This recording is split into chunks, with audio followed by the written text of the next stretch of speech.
He had never prayed before. Not once in 72 years.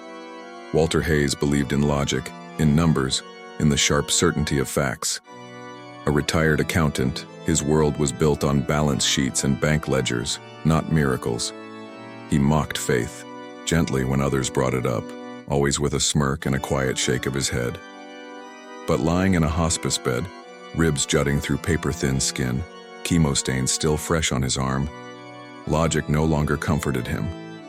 Cancer had eaten away at his lungs, and now his breath came in shallow gasps.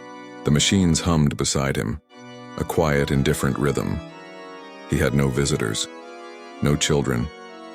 His wife, Marjorie, had passed away 10 years earlier in a car crash. They never had kids, just each other. Now, it was just him, and death waiting. Though nurses came and went, kind but clinical. The chaplain had stopped by once. Walter waved him off. Not interested, he croaked, but in the hours that passed, long dark hours filled with pain and silence, something began to stir inside him. Question, a whisper. What if there's more? The idea unsettled him at first. He tried to ignore it. But that night, with no one in the room, Walter turned his eyes to the ceiling and whispered, "If you're real, say something." Nothing. Just the steady beep of the heart monitor. Just the dull ache in his bones. His lips trembled, his voice cracked. "I never believed. Never even tried, but if you're out there, please. I don't want to die like this. I just need to know that this isn't the end." Tears slid down his cheeks. He hadn't cried in decades. Then, footsteps. Soft, deliberate. A nurse entered the room. Not one he remembered. She didn't check his chart, didn't adjust the tubes. She just stood by his side, eyes warm and steady, and she said, "I don't know why, but I feel like I need to tell you. He's heard you." Walter's breath caught. "What did you say?" he whispered. She repeated, "He heard you." And then she left. No explanation, no file, no name tag. He pressed the call button, confused. Another nurse arrived, but she hadn't seen the first one. "There's only me on shift tonight," she said. Walter didn't understand, but he felt something he hadn't in weeks. Peace. The next morning, Walter woke up and didn't know if it had been a dream. But something felt different. His pain hadn't vanished, but the weight in his chest, the dread, was lighter. For the first time in weeks, he watched the light filter through the blinds and didn't turn away. He asked the day nurse, "Was someone else here last night?" "A nurse?" She checked the schedule. "No, just Clara. She's on nights this week." Walter nodded, though the confusion remained.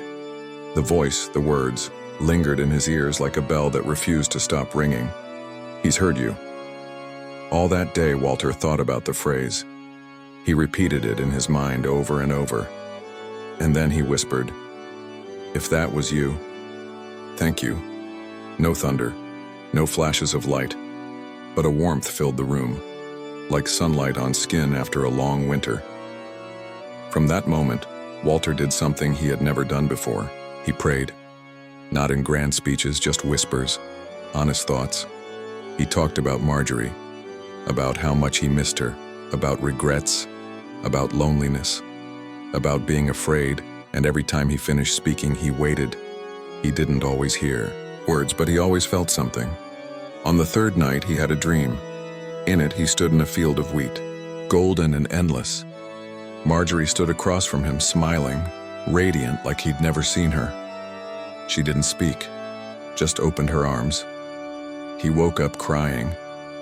When the morning nurse asked how he felt, he said, "Better. I dreamed of heaven, Yeen." Nurse smiled. "Sounds like a gift." The cancer was still there, his body still weak. But something had shifted in Walter's soul. He began asking for the chaplain. He began reading a Bible a volunteer brought in, each page, each verse like pieces of a puzzle coming together. And then came the final night. Walter knew it was time. He had stopped eating, his breath shallow, but there was no fear in his eyes. He looked at the ceiling and whispered, "I'm ready." And then he smiled. Just as the heart monitor flatlined, the night nurse saw something remarkable. A peace settled over his face, like someone who had just heard the voice of a friend, a voice that had once said, "I've heard you," a voice that now said, "Welcome home."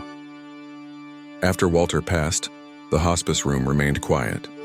A nurse named Clara, the one officially on shift that night, later reviewed the reports.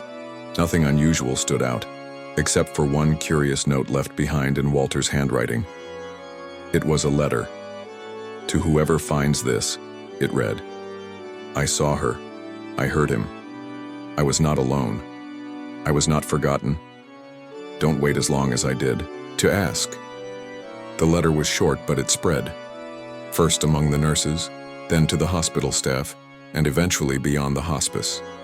People began telling Walter's story, about the man who never believed until the last breath, about the mysterious nurse no one could identify, about the peace that filled a room haunted by fear.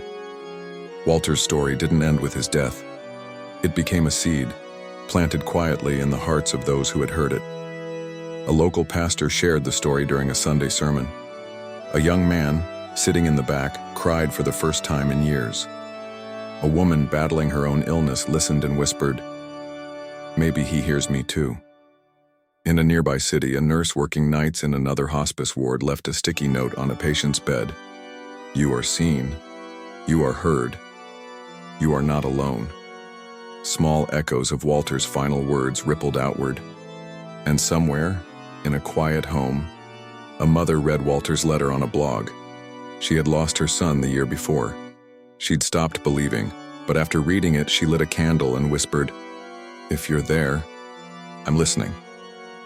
Walter never knew how far his prayer would go, how one whisper into the silence became a chorus. All he had wanted was a sign, and in the end, he became one. Not because of miracles written in the sky, but because of one step.